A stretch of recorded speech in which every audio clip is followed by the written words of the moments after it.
Hello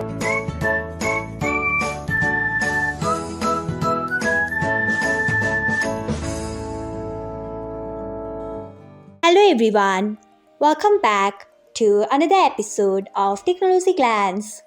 Today, in this video, I am going to guide you through how you can change who can see your friend list to friends on Facebook Lite.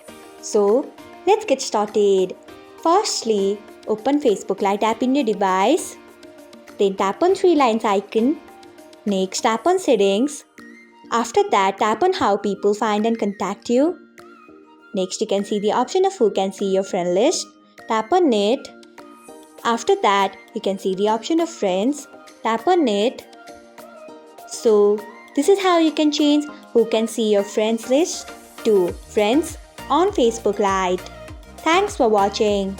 If you found this guide helpful, we would love it if you hit the thumbs up button below. We upload great new tech tutorials like this one every day. So, do not forget to subscribe to our channel and hit the bell icon so that you'll never miss another update.